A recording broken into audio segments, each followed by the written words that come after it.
पावसाचे पाणी मोठ्या प्रमाणात साचलेले आहे या ठिकाणी. पोलीस आयुक्त कार्यालयाजवळच आहे. या मुख्य मार्गावर गुरु नानक चौकापासून कुमठा नाक्याकडे जाणारा रस्ता महावितरण विद्युत पुरवठ्यासमोर रोडवर पावसाचे पाणी मोठ्या प्रमाणात साचल्यामुळे वाहनधारकांना मोठी कसरत करावी लागत आहे. शाळेला जाणारे विद्यार्थी तसेच शाळेत मुलांना सोडून येणारे पालक यांना सुद्धा खूप त्रास होत आहे. साचलेल्या या पावसाच्या पाण्यामुळे मोठ्या प्रमाणात पाणी या ठिकाणी साचलेले असून या मुख्य रस्त्यावरून संध्याकाळी माननीय न्यायाधीश महोदय सुद्धा या रस्त्यावरून घराकडे जातात.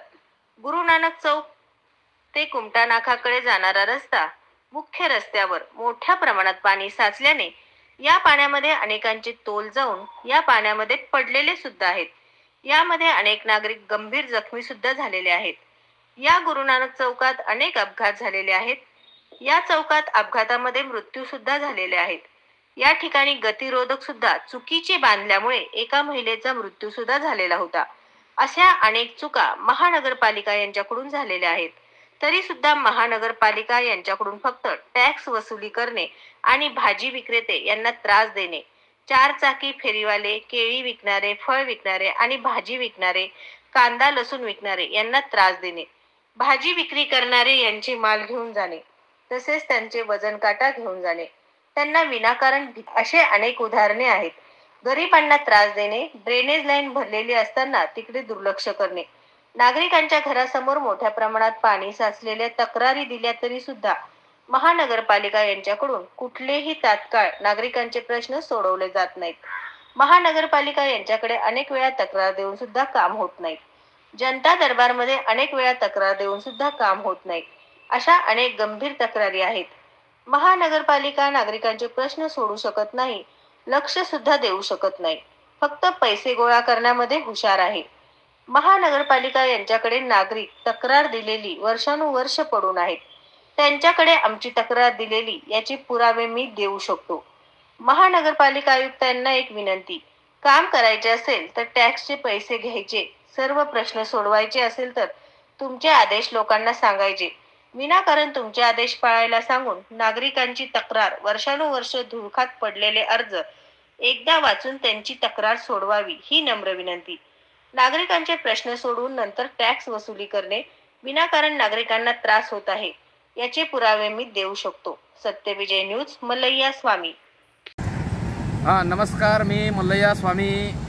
हे गुरु नानक चौकापासून इकडं कुमठा नाक्याकडे जाणारा मुख्य रस्ता आहे आणि या रस्त्यावरून सोलापूर जिल्हा न्यायालयामधील न्यायाधीश याच रोडने येतात.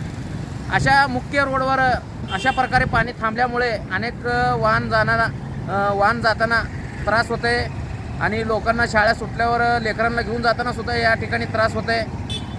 आता बघा तुम्ही, पाणी एवढं साचलेलं आहे ना, यातून गाड्या कशा जातात बघा तुम्ही, समक्ष बघू शकता तुम्ही. पाणी भरपूर उभारलेलं आहे आणि पाणी एवढं उभारलेलं आहे की इथून लोकांना जातात, या पाण्यामधून जाताना खूप कसरत करावं लागते. इथून मुख्य गुरु नानक चौकापासून कुमठा नाक्यापर्यंत जायचं रोड पूर्ण असं मध्ये MSCB लाईट ऑफिसच्या बाजूला या प्रकारे पाणी साचलेले आहे. याच्यामुळे नागरिकांना खूप त्रास होत आहे. महानगरपालिका फक्त टॅक्स वसुली करण्यासाठी या भागामध्ये येतात. इथं चांगले सगळे बिझनेसमॅन राहतात. या ठिकाणी बाजूला गुरु नानक चौकाच्या बाजूला बिझनेसमॅन राहतात, चांगले व्यापारी राहतात. त्यांच्याकडनं टॅक्स वसुली केली जाते, पण त्या टॅक्स वसुली केल्यासारखं इथल्या पाण्याचे रोडवर साचलेलं पाणी सुद्धा काढू शकत नाही महानगरपालिका. नुसतं पैसा टॅक्स घेण्याचं काम करत आहे. तरी इथले पाणी अनेक वर्षापासून मी बघतो, पाणी अजिबात काढले जात नाही. महानगरपालिका यांचं खूप मोठं दुर्लक्ष आहे या ठिकाणी. त्यासाठी महानगरपालिकेला एक हात जोडून विनंती आहे, ताबडतोब पाणी इथून काढावे. नागरिकांना त्रास होऊ नये. मुख्य रस्ता गुरु नानक चौकपासून कुमठा नाक्याला जाण्याचा रोडवरच आहे. या ठिकाणावरून मुख्य न्यायाधीश लोक जातात, त्यांना सुद्धा खूप त्रास आहे. माननीय न्यायाधीश लोक जातात म्हणलं तर त्यांना किती त्रास होत असेल या पाण्यापासून, एवढं कळकळीची विनंती आहे. सत्यविजय न्यूज चॅनल संपादक मल्लय्या स्वामी. या चॅनलला लाईक करा, शेअर करा, सबस्क्राईब करा.